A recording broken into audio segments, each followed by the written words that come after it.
집중 마켓 전략 시간입니다. 10월 17일 월요일 시장 함께하고 계시고요. 오늘도 양우석 해설위원님과 함께하도록 하겠습니다. 어서 오세요.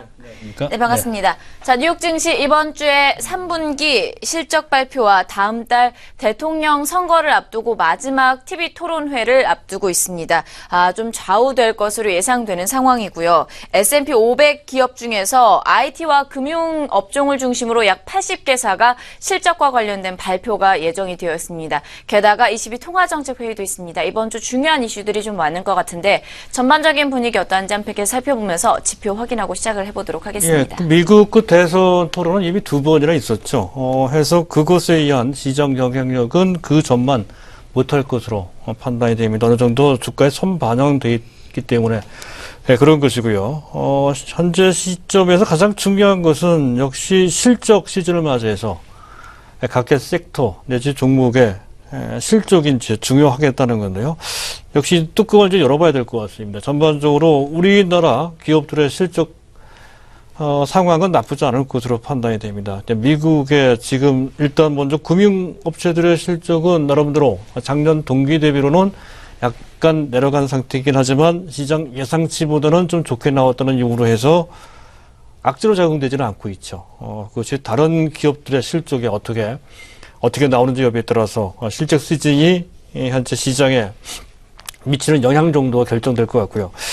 자, 글로벌 시장을 보면 다소 좀 혼란스럽습니다. 지난 주말 각각 주요 시장들의 움직임이 제각각이죠.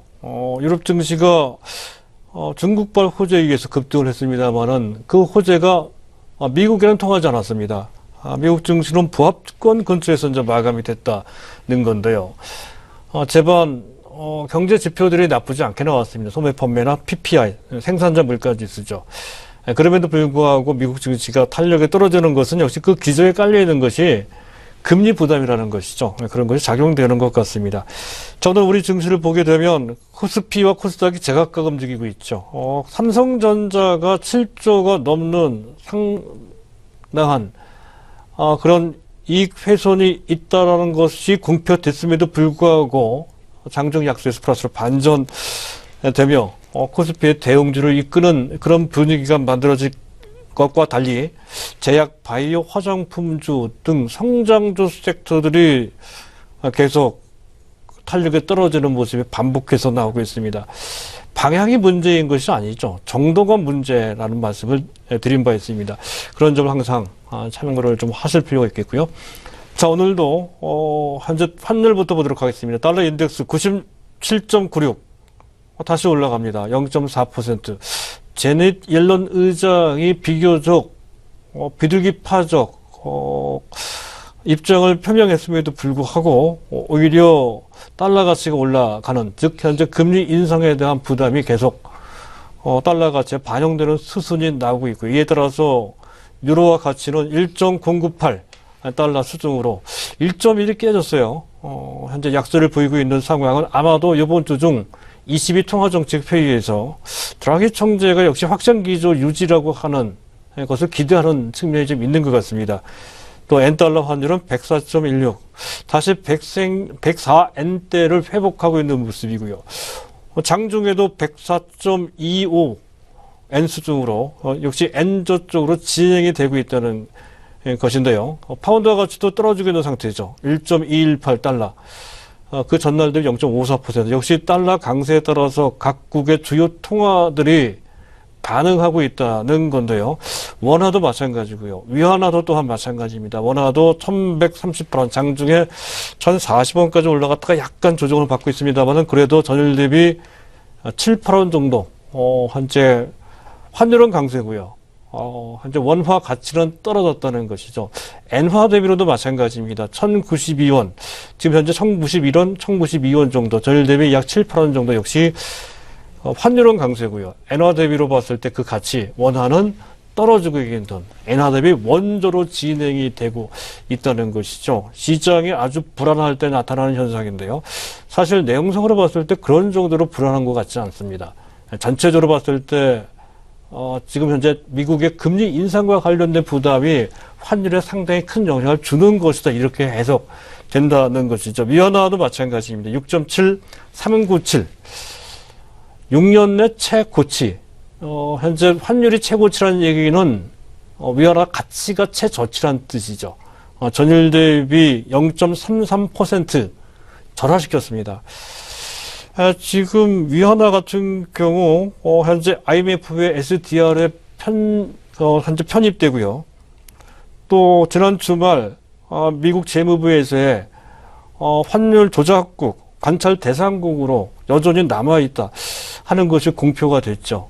그 이후에 더욱더 노골적으로 위안화 절하 쪽으로 현재 방향을 잡는 듯한 인상이 좀 있습니다. 지금 당장에는 시장에 미치는 영향이 제한적이지만 계속 이런 식으로 진행되면 미국도 그냥 가만히 있지 않을 것 같습니다. 또 한 가지 변수가 될 수 있다는 점에서 계속 이해주셔야 될 것 같고요. 관련해서 지난 주말에 중국의 물가지수가 발표가 됐죠. 어제 특기할 만한 변화가 하나 생겼습니다. 일단 CPI, 소비자 물가지수는 지난달 대비, 작년 동기 대비입니다. 작년 9월 달 대비로 했을 때 약 1.9%, 이 정도 수준이면 최근으로 몇 개월 내 가장 높은 수준입니다. 지난달 1.3이었었거든요. 물가가 제법 많이 올라가고 있습니다. 아마도 에너지 가격 상승 때문에 그런 것으로 판단이 됩니다. 시장 예상치는 1.6%였던 건데 그보다 훨씬 높게 물가가 나왔다는 것이고요.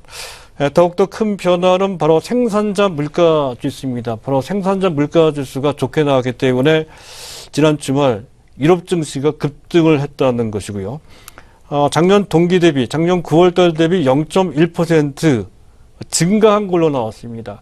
그동안 4년 반, 55개월 동안 내내 계속 마이너스가 나왔던 것이 생산자 물가 지수였었거든요. 생산을 하면 그 다음에 또 떨어지고 하는 식으로 해서 그것이 4년 반이나 지속됐던 것이 현재 중국의 생산자 물가 지수 현황이었었거든요. 그것이 55개월 만에 처음으로 플러스로 반전됐다라고 하는 획기적인 변화가 생겼다는 것이죠.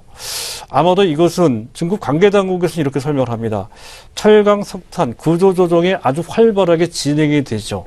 좀 이른감이 있습니다만은 어쨌든 그에 관련된 성과가 조금씩 나타나는 것이다 이렇게 보고 있고요. 또 유가도 도움이 되고 있다 하는 것이고 전체로 봤을 때 디플레 우려를 완전히 불식시키는 대변화로 인식할 수 있는 그런 현재 좋은 신호고요. 또 한 가지는 조금씩 중국에서 중국 제조 2025에서 표방했듯이 제조업이 좀 회생되는 듯한 그런 느낌을 주는 그런 변화가 생산자 물가 지수에서 표출됐다. 이렇게 판단할 수가 있습니다. 그 내용은 우리 증시에도 상당히 호재가 되죠. 중국의 제조업이 좋아야 우리가 중국에 팔 수 있는 여러 가지 물품에 대한 상황도 상당히 좋아지게끔 돼 있기 때문에 그렇습니다. 또 한 가지 봐야 되는 유가인데요. 유가가 현재 50.35달러, 0.2% 내려갔습니다. 지축이 가동 건수가 조금씩 늘어나고 있다는 것이죠. 최근 석 달 동안 계속 큰 폭으로 늘지는 않지만 주간 단위로 3개, 4개 정도 계속 늘고 있는 그런 상태라는 것은 역시 부담이 되는 변수가 될 수 있다는 것이고요. 금값은 큰 변동은 없는 것 같습니다. 온수당 1255.5달러 정도 수준입니다. 또 한 가지 우리가 살펴봐야 되는 것은 미국 재무부의 환율 정책 보고서, 한 6개월마다 한 번씩 되죠. 지난 4월 달에 나온 그 보고서에서는 우리나라가 환율 조작과 관련된 관찰 대상국 모니터링 칸트리에 소속, 편제가 됐다는 건데요. 그 5개국, 당시에 편제된 5개국 모두 이번 똑같이 그대로 유지가 됐습니다. 우리나라를 포함한 중국, 일본, 독일, 그리고 대만이 그에 해당이 되고, 이번에 한 개국이 더 포함이 됐죠. 스위스가 됩니다. 약간 변화가 있다고 한다면, 환율 조작과 관련된 기준이 3가지가 있죠. 대미 흑자가 막대할 경우, 또 경상수지 흑자가 GDP의 3% 넘어갈 경우, 또 단방향으로 현재 시장에 개입할 경우, 이런 경우인데, 우리나라가 그 중에 2가지가 이제 해당이 됩니다. 다른 5개 국가도 대부분 해당이 됩니다만은 중국만 1가지만 해당이 된다는 거죠. 2가지 다 걸렸었던 건데 1가지만 해당이 되는 정도로 그와 관련된 프레셔가 조금 낮아진 상태라는 것. 아마도 그와 관련돼서 중국 관계당국이 위안화 절하를 조금 더 과감하게 지금 현재 반영하는 것이 아니냐는 생각을 좀 갖게 되는데 그것이 추후에 어떠한 변화를 일으킬지에 대해서도 미국 재무부 환율 정책, 특히 우리나라 입장에서 봤을 때 다소 좀 억울한 측면이 있죠. 사실 금년 들어 우리나라 원 하나 달러 대비로 6.5%나 절상이 됐습니다. 최근 2개월로 좁히면 그 절상 속도가 더 가파르다는 것을 알 수가 있다는 거죠. 4% 넘게 절상이 됐다는 건데요. 이게 주요국 통화 중에서 원화 절상폭이 가장 큽니다. 엔화보다도 크고요. 위안화보다는 뭐 훨씬 크게 나타나고 있습니다. 대만보다도 훨씬 큽니다. 그런 상태에서 미국 재무부에서는 추가적인 원화 절상이 필요하다 하고 거기에서 더 나아가서 환율 조정과 관련된 투명성까지 요구를 하고 있고요.